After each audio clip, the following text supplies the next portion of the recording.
Hi, my name is Michael Chikeen. The smartest people I've met have one common belief that us silly humans really don't know much.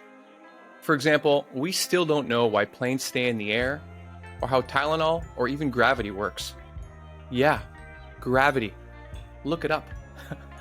In today's distracted, clickbait, misinformation age, I wish we could all be less certain, more humble, and a lot more curious. Admittedly, I've been known to struggle with all three. So, no more, no less, this show is my attempt to be that change. Thanks for joining me, and here we go. Hey, everybody. Welcome back to No More, No Less. I'm Michael Chikeen, and today in the virtual studio, I'm happy to have with me Bob Moog. Bob is one of the most recognizable people in the toy and game industry. He's the founder of University Games, the largest independent game and puzzle company in the world. And currently, University Games' Pub Trivia is one of the top adult games in the US. Now, I've always loved board games, card games, dice games, anything that we can compete and have points, I'm in. And so I'm super fascinated about the entire process from concept to creation to testing to marketing and everything else. So without further ado, let's dive in. Bob Moog, welcome to the show. Thank you, Michael. Great to be here, and looking forward to talking with you and your listeners. Before we started recording, you mentioned that you guys have been around since the '80s, and that shows a lot of staying power over years to change with the times and how people consume games. So I guess we could start at the beginning. Like, how did you get started in such an industry? Okay, when I grew up in Missouri and was the oldest of five kids, and as the oldest in the family, I often was in charge of the other four, and we found that board games was a great way to involve everybody, from a 3-year-old to a 10-year-old, and so I always liked board games. And when I got out of graduate school, uh, I wanted to start my own company, and we looked at various types of businesses to start, and this was in the 1980s. And so the first thing I wanted to do was I wanted to have my own um, brew pub, my own micro brew pub, because the legislation had changed in 1982, allowing people to brew beer on premise and sell it. From Prohibition until 1982, there were no brew pubs. You weren't allowed to do it. You had to, the Bureau of Alcohol, Tobacco, and Firearms required the brewing of beer to be in a separate place, in a separate facility than the selling of beer. And the legislation changed nationally in 1982. And so people were just starting to do the early brew pubs and the early microbreweries. We ended up looking at that, and we decided that it was too expensive to buy all the equipment to learn how to brew beer. So then we switched to the idea of novelty ice cream. I wanted to do something that was a consumer product, and the Dove bar had just come out, right? It's hard to believe, but back then, the concept of thick, chocolatey ice cream bars, and we looked into that, but the problem with ice cream is it melts, so you have to have refrigerated trucks, Nice. and it was going to be, again, very expensive to get going. The third thing that I really liked at the time was playing Trivial Pursuit, which came out in the early 80s, and I had this friend of mine who was an accountant, and he said, well, why don't we do that? Do you think you could invent games like Trivial Pursuit? And being in my 20s and being cocky and being confident, I said, yeah, it shouldn't be that hard. Let's do it. So with on April 1st, 1985, we started University Games, and the goal was to develop really fun games for university age students and to sell them through college bookstores. And then the company has bootstrapped and evolved from our initial $20,000 to being a global company today. I love that. Like being a watcher of the U.S. and U.S. Commerce over the years, that's something that I think, like that spirit doesn't really happen in many other countries where someone exits university and they're not thinking, okay, where can I get the most stable job? They're thinking, what business can I start? And they Yeah. start looking for ways to innovate. And I guess from that was Trivial Pursuit the one that you really wanted to model, or was there a game growing up that was like, for me, I think it was Monopoly. I remember playing with my Mm-hmm. uncle all the time, or Scrabble. I play with my mom. Like there's kind of these staples growing up. Well, my favorite game growing up was Clue. In Nice. England and Canada, I think it's Cluedo. but Clue in the US. I just thought the idea that every time you play the game, there's a different solution, and that in playing the game, you have to talk to all the other players and figure out what they're doing versus something like Monopoly or Candyland where you're moving on a board and your movements are really discrete and separate from everyone else's. I just thought Clue was really cool. So at the time, while I loved Trivial Pursuit, at the time, there was this thing happening in society that still exists, but it was really hot in the 1980s, which was murder mystery weekends. And you would go to a hotel for the weekend and you would be part of a live recreation of a murder, and people would dress in costumes. Amazing. And you would pay money to go like to the I don't know, to Alberta, to different places that were resort areas where you could stay for a weekend and solve a murder. And they'd have like 40 or 50 guests, and then they'd have 10 to 15 actors. And I thought that was really a cool thing. Then there were murder mystery trains where you would solve a murder on a train. And I said, what if we could do that in a box? What if people could go to a store and they could buy a kit that they could take home and solve a murder? So from my love of Clue came this trendy thing, event-based thing of solving murders and having murder mystery weekends. And from there, we came up with the idea of how about if we put it in a box? So our first product was called Murder Mystery Party. It's still on the market today. And it was an at-home kit with invitations and costumes to solve a murder. With costumes, how big was this box? Well, the box was fairly small. In fact, I might have one here. Let me just look. I got one here. Just a second. All right, sure. Yeah, I imagine you have a gigantic box. You're going to have hats and capes and all sorts of things. This was our original product called Murder Mystery Party. Okay. And this one is called Murder at Misty Isle. And this is from back in the 1980s. Copyright on this, I think, is 1980. And inside, we had, you'll really love this, we had a record that you'd play, and you'd hear the murder being committed. Then we have name tags for all the guests. Each person has a name tag that they wear, so you know who they are. And then for costumes, we had party instructions, and inside we would describe each character. You can't really see this, but we would describe each character, and then people would dress up like they would for Halloween if they were a maid, or if they were a school teacher, or if they were a professor. They would dress up in costume for that. Menus in every one that told people the best meal to cook when you invited your people over to your house to solve the murder. And then we included envelopes and invitations, so you would actually get invited to this party and you would know who all the characters were and who you were, so you'd have a sense of what had happened. So when you arrived, you could arrive in character. That is amazing. Like, yeah. I mean, the fact that people can dress up and be their character for the whole night. I mean, like, you can turn that, after you solve the mystery, you can turn that into a cake party pretty fast. Right. Absolutely.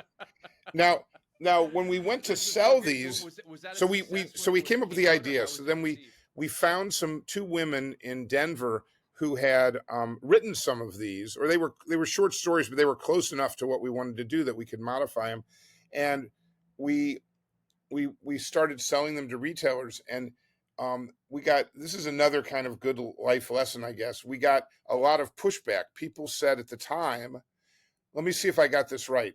You want to put in a toy store in the game aisle a box that has the word murder on it that children are going to see when they're with their mothers. It's a game that have to have exactly 8 people or you can't play it. You have to take hours to prepare it, dressing up in costume and mailing out invitations. And you can only play it once, because once it's solved, you know the answer. You can't do it again. Right. And we said, well, yeah, if you look at it that way, it's probably not going to sell very well. But what if you look at it this way? A book you only read once, and then you don't read it a second time. And this isn't really a game in the sense of a normal game. There's no game board. This is a party in a box. But it fits into a game store, and we got some people to try it, and it sold really well, and it's been in our product line now for 39 years. We'll start our 40th year April 1st Oh in a my couple weeks. gosh. And Yeah. so I guess did that first one allow you guys to invest into more? Or like Yes. what, because that's what I heard about a lot. I've had a couple businesses in the past myself, and you find that if you have more than one SKU, if you have one hero SKU that's making a lot of money, then you can take that and invest in other ideas that can be losers while you're trying to find the other winner. Have you guys had a lot of hit and misses over the years, or did you have a bit of a, I guess, an internal equation for how you would come up with successful games? Well, we do something at University Games that's a little bit of a psychological trick, which is we define success so low that we hardly ever fail. And so, an example That's would great. be if you went and you interviewed top board game companies in America, and you went to Hasbro and Mattel and Spin Master, and you said, "What's a successful game?" They would say, "Well, if we sell 1 million units of a game, we call that successful." And what would be a level of an unsuccessful game? And they would say, if we're selling under 100,000 units a year, that's probably an unsuccessful game. Well, our number for a successful game is 10,000 units. If we can develop something and we can make it in China and we bring it to the US and we can sell 10,000 of them, then we consider that successful. So when your bar is 10,000 instead of 100,000, you're going to have a lot less failures. And we kind of run the company that way. We try to define success so that it's achievable and so that we have more successes than failures. So in our company, I would say, I haven't calculated it recently, but over 90% of the products we introduce are successful by our definition of successful. Probably 75% of the products that we introduce would be considered unsuccessful by our competitors' standards. But we sometimes will go to our competitors and take products that they have discontinued because they didn't hit their hurdle rate of 100,000 pieces, and we can carry them for 10 years selling 25,000 or 30,000. And in our economic model, that works fine. So Right. we've got our successes often are what other people would consider failures. But it creates a really good culture and it creates a great attitude and in the organization to feel like we can be successful at these lower volumes. And we kind of do that with everything. Right. Well, you just mentioned that let's say Spin Master, because I think they're based in Toronto. They So are. They are. let's say they have a game that's only selling 20,000 units a year, and so Mm-hmm. they decide to not move forward with it. Mm-hmm. Can you just sign a license for that and start Yeah. selling it? So the way it works is Spin Master's license will have a certain number of years on it. And at the end of the term, and it's usually 3 to 5. At the end Right. of the term, the rights go back to the original inventor of the game. Spin Master doesn't invent very many of their own games. Almost everything, most they do in toys, but in games they usually license them from the inventing community. So the Right. inventor will get it back. The inventor will then call us and say, "Hey, I just got this game back from Spin Master. They were selling, 30,000, 40,000 pieces. Would you guys like to have it?" And then we'll figure out if it works for us. Sometimes, if it's really bad, in the second or third year, Spin Master might say to the inventor, "We're not going to continue with this, and so Hmm. you can have the rights back, and then we could get it more quickly." This doesn't have. I don't want to deceive people. This doesn't happen a lot, Right. but it might. It has happened over the history of our company. It probably has happened 5 to 10 times where we've Okay. picked up something that somebody else dropped. Okay. I thought it was more common. Okay. So I No, guess. one example that's really a kind of, I think, a funny example is that the people who own Rubik's Cube had a product called Rubik's Race, and it was a board game, and Hasbro had licensed it from them because at the time they owned all the rights to Rubik's. Hasbro dropped it because they only sold 100,000 pieces. We then 2 years later picked it up. We then went and built it up to over 200,000 pieces. And then the Rubik's company was sold to Spin Master, and then Spin Master picked it up from us. So in a 10-year period, it went from Hasbro to University Games to Spin Master. And now I think Spin Master is selling less than we were selling. Yeah, So we may again, get it like back. Yeah. I guess trends count for a lot when it comes to gaming. Like, can you track how the trends have changed in board games? I guess maybe over the last maybe 20, 30 years. Because if I could Sure. speak for myself, I've played like, there's like Lords of Waterdeep board game. Catan was a big board game. Monopoly's been around forever, and there's Monopoly Cheat that my cousins and I like to play, which is hilarious.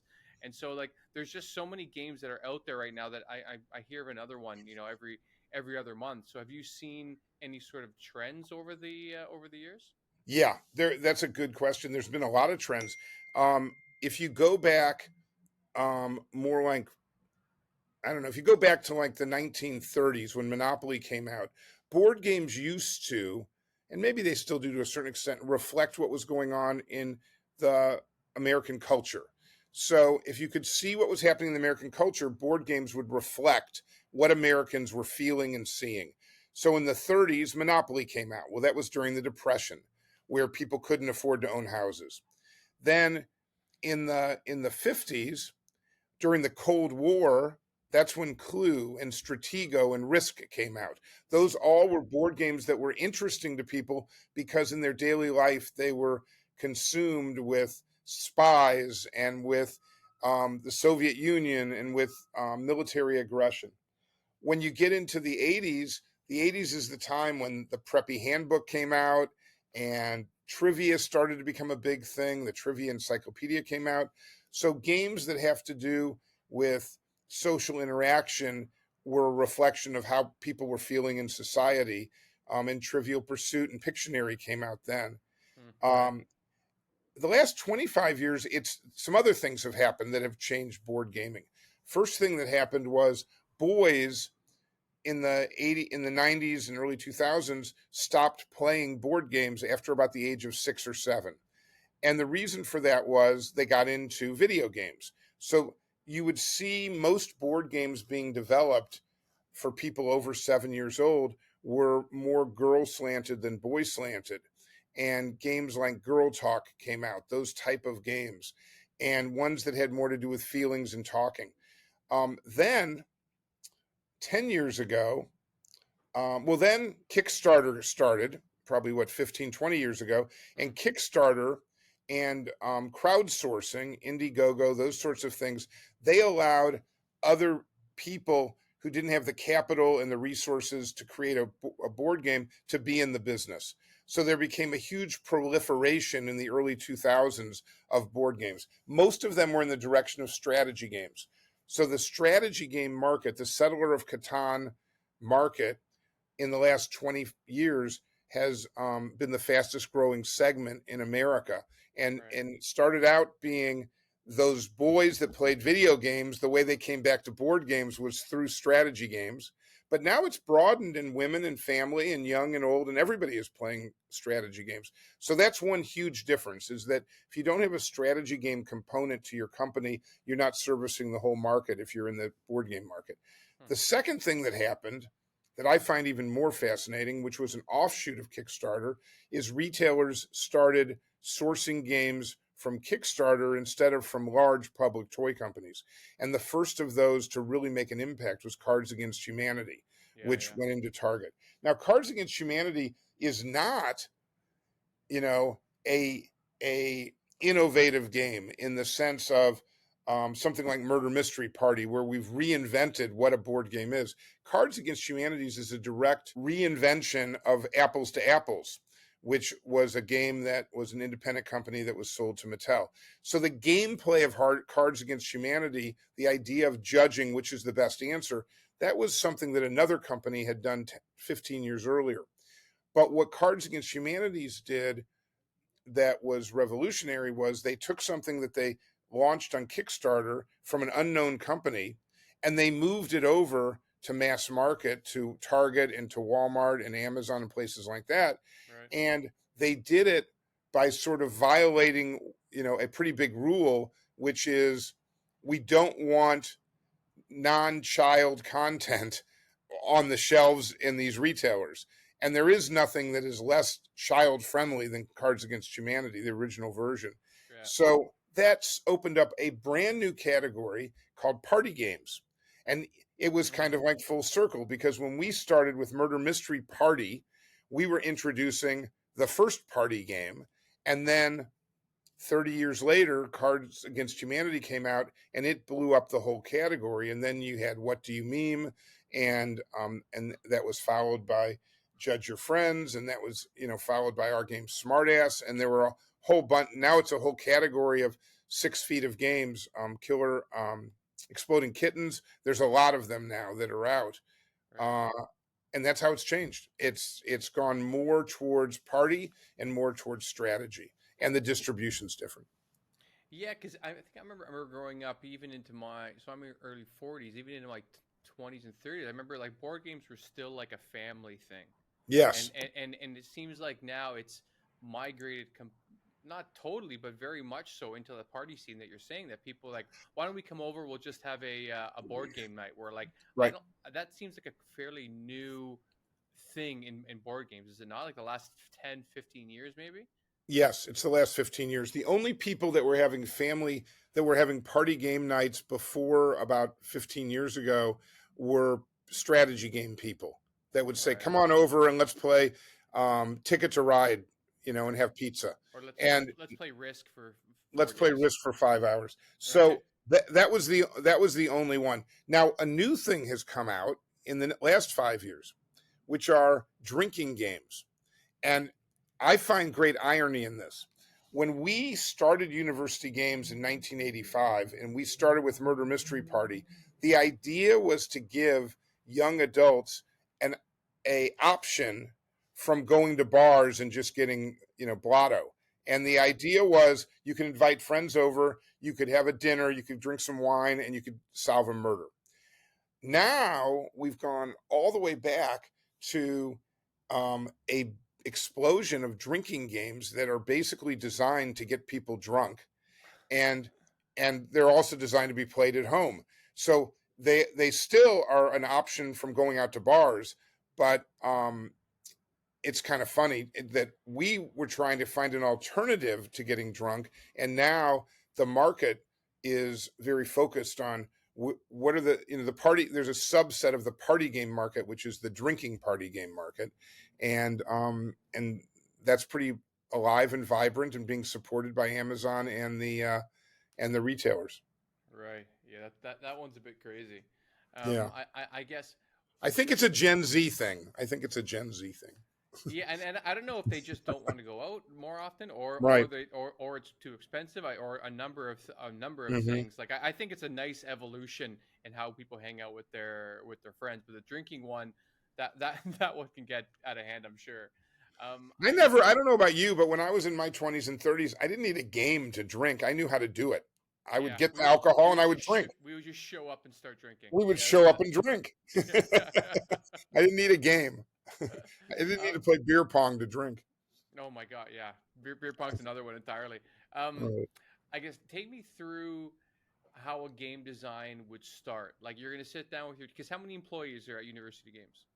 Well, we have 12 in our corporate headquarters, which is very Okay. small. And then we have a subsidiary in England and a subsidiary in Australia. So we have about 70 worldwide. Okay. Well, I Um, guess that helps you keep a lower benchmark for what you need to be successful. If you start yes, it blowing does. up your staff, then you're going to have to do a million It per game. does.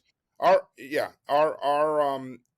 and I like keeping it small because then everyone in our organization feels like they're really part of the success of the company, and they have accountability and they have responsibility. Our process is a little bit different than other companies, but I can tell you our process, and if you want to know how other companies do it, I'm happy to share that with you too. Yeah, that'd be great. Um, our process is we start off by saying, what kind of game do we want to invent? And the way that we do that is we have categories of games. We have preschool games, family games, adult game, party games, strategy games, outdoor games. And so we kind of look and say, based on what we're seeing in the marketplace, the research that we're doing, where's the opportunity? What kind of a game do we want to do? And I'll use the example of this a preschool line that we just came up with. So we decided that based on birth rates and amount of space that stores were giving to various categories, that coming up with some preschool games would be a successful way to go. So then we said, okay, what's a preschool game and how do they work? And we just talked about it. And what we realized was that pretty much every preschool game that's out there has been around since I was a kid. There's memory games where memory matching games where you have two things and you try to turn them over and match them. There's start to finish games like Candyland and Chutes and Ladders where you roll and move until you get to finish. There are games where young children are doing things with plastic devices like Hungry Hungry Hippos, and they're really toys with rules. They're not really games. And those are really the main four things: memory, matching, start to finish, and then plastic. And the reason for that is that historically, game developers and retailers, and frankly, mothers and fathers, have believed that the only real things that young children can do are those things. Inventing a game for someone who can't read, who has a short attention span, who doesn't like to sit still, who always wants it to be their turn, is difficult. And so this is what people have done. And I said, let's approach this from a different point of view. Let's approach this from the parent's point of view. What does a millennial mom or dad want in a game for their 3 or 4 or 5-year-old? And I said, well, we all talked about it, and we said, well, they're going to want something that's fun for them because they're millennials, so everything needs to be about them. So they're gonna have it. They want it to be fun for them, but they also want their kids to be learning something, because one of the things that we have found parents care a lot about, a lot more than when I was 5 years old, is that when kids get to kindergarten, when they get to that first grade, that they're ready, that they're not already behind. Do you follow what I'm saying? So how can we develop a game that will be fun for the parents to play with their child and will also help the kids get ready for being in kindergarten? And I went on the internet. So this is sort of our process. So then we started coming up with ideas. And all of our ideas were either start to finish games, memory games, or matching games. So I said to the team, throw that out and let's now switch from the parent back to the child. What is it that kids that age can do? Well, they can talk, and they can act things out, and they can count, and they can learn letters. And so I said, let's start thinking about games that do that. So far we've spent many days and hours and we've done nothing. We have no board, we have nothing. And I went online. Well, no, first I started talking to parents and I started saying, tell me what preschool is like. And they said, well, the first thing you do is you sit down. The teacher says to the kids at the beginning of the day, crisscross applesauce. And the kids sit down and cross their legs. I don't know if they do this in Canada, but in the US, apparently they do this. When I was a kid, it was called sitting Indian style. Same. And they don't say that anymore in America. So I said, okay, let's start with that. Kids are sitting in a circle with their legs crossed.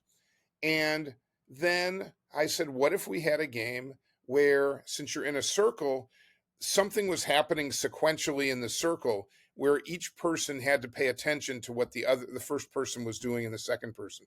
And I said, like, let's say I clap my hands. And then, Michael, if you're sitting next to me, you have to clap your hands and pull your ear. And then the next person has to clap their hands and pull their ear and shake their head. And all of a sudden, it became a game. And so we call the game Crisscross Applesauce. It isn't a matching game, a memory game in the normal sense, or a start to finish game. It's a game where kids are doing something you do in school, which is sitting in a circle or sitting with their mom or dad. And you are developing the concept of sequencing and patterning by having a deck of cards, and you turn the card over and it gives you an action to perform. And so the kids are learning how to look at a picture and then in their mind Wow. convert that into them doing something, and it's sequential. And then we created a little chart where if the group can do 5, they get a certain grade. If they can do 8, if they can do 10, if they can do 15, so that there's a sense of accomplishment as the group um, works together and does more. And that Well, became a brand new game called Crisscross Applesauce. well, I really like the idea how you said that kids are always looking for that for it to be their turn, and so Hmm. the idea that they have to look at somebody else because that's part of the game when they're doing that turn and it affects your turn. I think that's really great, even with board games. Like I've played Hmm. Catan a thousand times with my friends and my cousins, and if you're getting killed in that game, you want to fall asleep. You're on Right. autopilot, and so to have a game in general You, where someone else's move is so you froze on me. impactful for what yours is, I think that's I always don't know if some you of the can. secret sauce in some of Yeah. these amazing board games. Yeah. That's, if somebody ever wrote the history of university games, I think one of the things they would say is that we were one of the very first to say a great game has to have uh, social interaction between the players, and that's Right. something that we try to put into every game. We also try to put into every game a catch-up feature, so that no matter how far behind you are, there is some probability that's a believable probability that you can come back and win. We think Right. that's really important. That was one of the things with Risk that used to really bother me as a child, was that if I played Stratego and I was down to just one bomb, I still could win if I could get to the other flag first.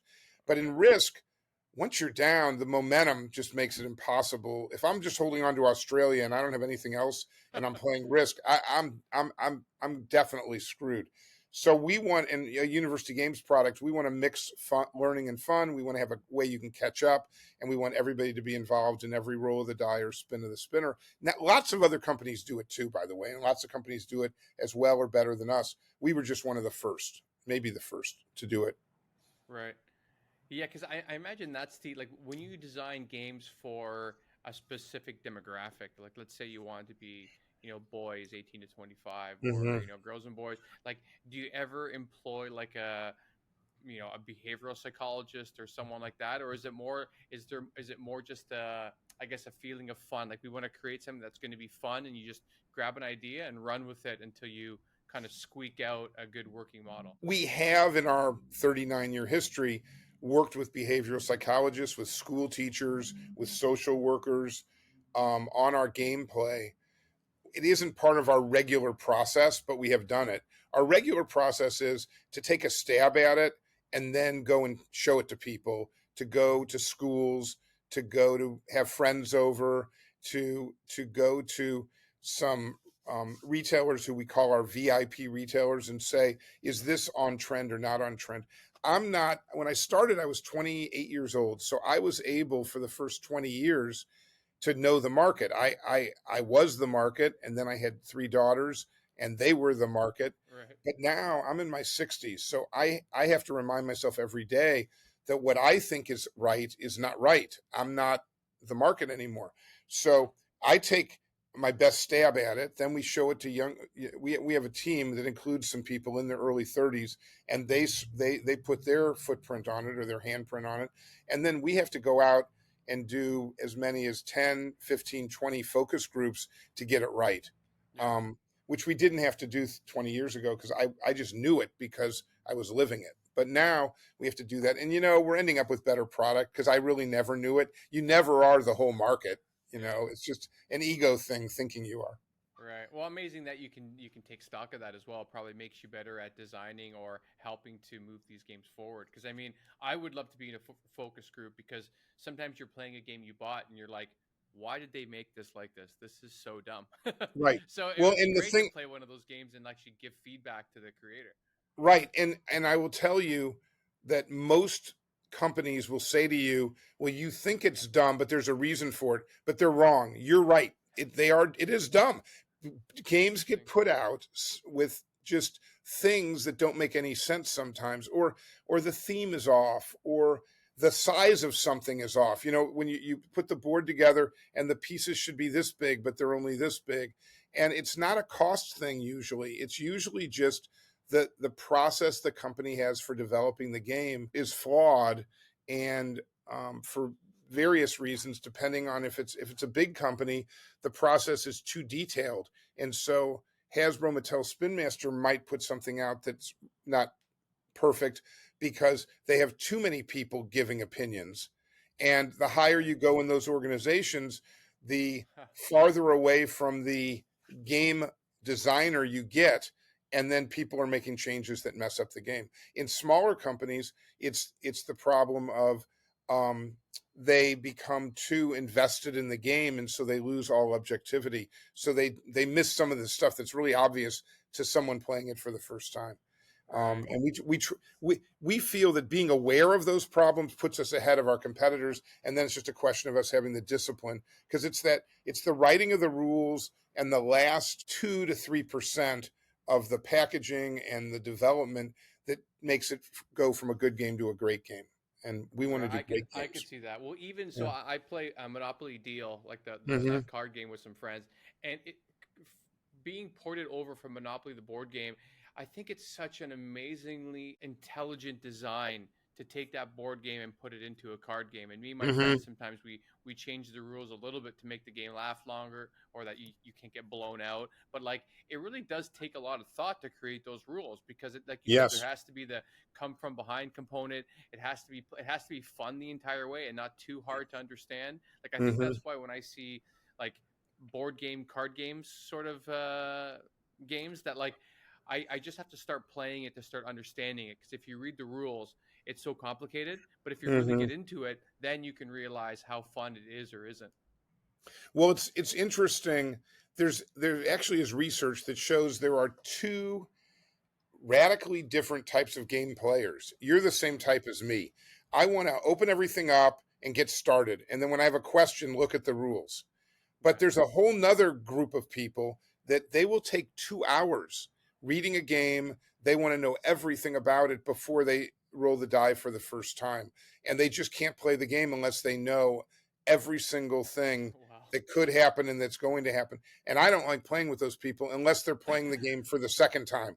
If they've already played it once, like I'll say to them, happy to play the game with you. Have you ever played it? No. Go play it once, then I'll play it with you. Because I don't want to I want to get into it. To me, I want to play the game. I don't want to sit Yeah. and read rules for an hour. Yeah, I like to know how everything starts, Yeah, and then as I have and then you go and have these questions. I found exactly. one tweak in between now is once I've read the rules at least to find out how it starts, then now I can watch a YouTube video that's like five Yes. minutes long, 10 minutes long, and then I have enough to go. But beforehand, it was like, all right, let's just fumble through this a couple times Yeah. until we like it or not. Well, the research shows that over 20% of game players today, I don't know what it is, 24%, 26%, don't even read the rules. They just go straight to the YouTube video. They watch it, and then they start playing. They don't even Right. read the rules, which is a really high percent, I think. Yeah, that you know what that I'll try that next time, because that does make a lot of sense. So I Yeah. guess if there are people listening right now that love board games or gaming in general, how would you recommend them go about inventing a new game if they really wanted to get into this space? Well, there's two parts. There's inventing, and then there's the manufacturing and marketing. Okay. To invent, um, I would I would suggest you start with a theme that you really like, something you have passion about, and it can be anything. It can be eating pizza. It can be Broadway shows. It can be hockey. It can be birds, and anything that you know a lot about and you like. And I would start with that, because if you're doing an interesting theme, you're going to do things with it that other people wouldn't do. And so start with a theme or topic you like and develop your game around that. And then the first thing I would do is build a prototype of it and start playing it with react to it. The, the, the, the game will evolve from what you start with to what you finish with very quickly over 5 to 10 gameplay sessions, Hmm. because you'll start seeing all the things you didn't anticipate when you're playing with 4 people versus doing it in your head by yourself. Once you have that prototype made and you have your rules written, then there's a lot of choices, and a lot of them have to do with your risk profiles. So one thing you can do is you can go to Amazon. I mean, excuse me, you can go to Kickstarter, and you can raise money on Kickstarter to fund the manufacturing of the game. And for certain types of games, I think that that's a totally reasonable thing to do. Second thing you can do is you can go ahead and manufacture a small quantity of the games. Now you've got them in your garage and you got to sell them.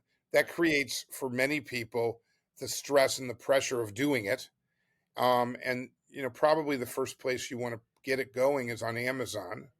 Okay. Because that gives you distribution to everybody around the country. However, if you do that, you're risking your own money. And to take your game to market is going to cost you, if you do a really small quantity, like 500, it's going to cost you probably $10 a game. If you do a bigger quantity, like 1,000 or 2,000 or 3,000, your cost per unit will go down, but your overall expense will go up. And you very quickly can get in that $10,000 to $20,000 range where you've spent the money and all you have for it is a garage full of games.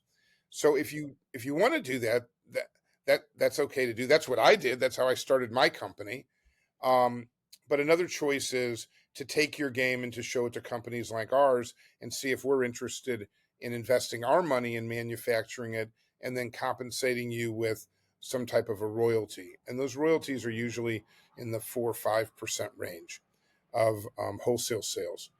Wow. Now that's hard because there aren't that many companies to go to and the companies don't do that many new games, but at least that's a path that doesn't take out of pocket money. Right. And if you want to do that path, there you can on the internet you can find agents, like book agents, but they're game agents who will take your game and will present them to the companies. You also can contact the companies yourself. And a good place to go to learn about this is the Toy Association, which is in New York City, and they have a literature and information on how to contact agents if somebody wants to do that. That's great. Yeah, because I imagine a 4 or 5% royalty is pretty low. I thought it was going to be a little bit higher than that. So if someone has like this large game that they want to get funded, they have to find a way to manufacture it, and then they just put it up on Amazon and have some ads and hope people like the description. Well, you won't sell any games if that's what you do. You'll sell a little bit, but generally what you have to do is you have to invest more money advertising on Amazon so that the algorithm on Amazon will pick up your item and give it relevancy. You probably have to do some public relations. I mean, it is some work, but there are people that do it and they sell a lot of games. And there you go. Sorry, you cut out a little bit. You're saying that you can pay for ads on Amazon. You can pay for ads on Amazon, which helps the algorithm to kind of get to know your game, and then it gives it more relevancy, and then it'll be higher in search when people are searching for your type of game. But it's, if you don't know what you're doing and you're not willing to sort of spend 2 or 3 hours a day on Amazon doing things that need to be done, you're going to have trouble scaling it unless you get just incredibly fortunate. Gotcha. My feeling is most people who invent games don't think about what their objective is in the beginning. And so they end up sort of having invented this game and not necessarily making good choices. I think that there's sort of 3 choices. Is it more important to make as much money as possible, or to just have your game out there, or to have your game out there and not lose any money? I mean, I think those are kind of the 3 choices. And if people want to make as much money as possible, they probably are going to have to risk $20,000 to $30,000 of their own money to make that happen. If the goal is just to get it out there, then probably going to companies like ours is a good way to go. And see if you can find someone. And if nobody wants to take it to market, it probably isn't commercially viable, because we're looking for companies, for games that would be commercially viable. And then the third choice, which is not to lose any money, would be the Kickstarter route, where you don't make the game unless you get funded. And people do all 3. I would have to, I'll tell you though, but if anybody wants to talk to me about this, who has a game they've invented, you can email me at Moog, Moog, at ugames.com. I'm happy to help anybody that's listening that wants to get their game in the market. That's great. That's pretty Yeah. generous. Yeah, because you can tell how passionate you are about this space as well. And I guess with that said, are you seeing any trends that are happening now that are, as we went from table talk family games to more strategic party games? Like, is there a new direction you're seeing evolve right now? Well, drinking games as part of the party game market is this year in 20 a thing that's happening, and we're seeing more of them on sneaking onto Amazon. Amazon tries to keep them off, but sneaking on Amazon and Right. in Target and in Walmart and in other retailers. So that's happening. The other trend that I'm seeing that I'm excited about is the Gen Z, younger millennial parents, so people who are between, let's just say, 25 and 35. Mm-hmm. They're really anxious to find activities they can do with their children that will help them develop, so extracurricular, not co-curricular, so that they're ready to go when they hit school at age 5 or 6. And Right. that's really exciting to us. And I mentioned other companies are doing other games, but we have another game called Hocus Pocus, Everybody Focus. And it's a game where there's objects on the table and you take one off and the child has to tell you what you took off. And that game is one where a 5-year-old can beat their parents because their ability to observe a set is better than the adults. And That's great. it's a really cool game. And we have all these objects on the table, and you spin a spinner, and you either add an object or subtract an object. And the other players have masks that they wear, and then they have to try to guess what's been taken or not. And again, you can see how that would be engaging for a parent, but also really fun for a kid. Right. Well, I thought how you said earlier how it's important for the parent to actually have fun with the game as well. Because a lot of my friends whose kids have now grown up a little bit and they're entering the teenage years, they're saying like after their kid turned like 7 or 8 and they could interact with them, it was just a lot more fun than the early years. So I can imagine in those early years, you're playing all these little games and you're kind of boring yourself to tears. Whereas like Right. if you have a game like that focus one, you can actually have a little bit of competition with your toddler, and they're actually doing good. So I can imagine how fun that was for people to find. No, it really is fun. It's called Hocus Pocus, Everybody Focus. It's a fun game. Okay, and is there anything you're in that's in development right now? Like, is there any or Um, because it sounds like all hands are on deck for like the preschool age era right now. Yeah, we have some other things that we're developing right now. Um, we've been very active in this mystery category, and we're developing a new murder mystery party game that is a case file with a serial killer. It's called The Night Hunter, and people try to solve the murder, and you have a dossier of all the evidence that the police detective has collected. So you're looking at fingerprints and witness statements and newspaper articles, and we have the real stuff printed on real newsprint, and we have little matchbox covers from restaurants, and so that's kind of a fun thing to do. Have you People seen like the that. the at home Sherlock Holmes games? Yes, it's similar to that. Those are amazing. Aren't those great? Those are really great. I have a couple of those at home that I'm still trying to finish because they're so dense, but I they're mean, but this they're is great. something kind of cool that we're doing. It's sitting on my desk right now. It's called Dog Ate My Homework, Okay.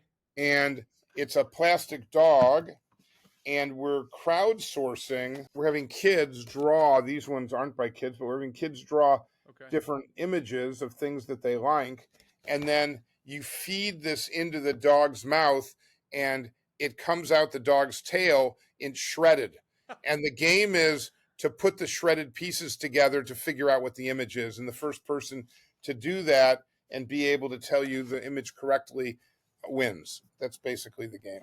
I- Do kids love it? That seems Yeah, like the kids coolest. absolutely love it. That seems like the coolest thing a kid could play. Right. No, the kids do love it.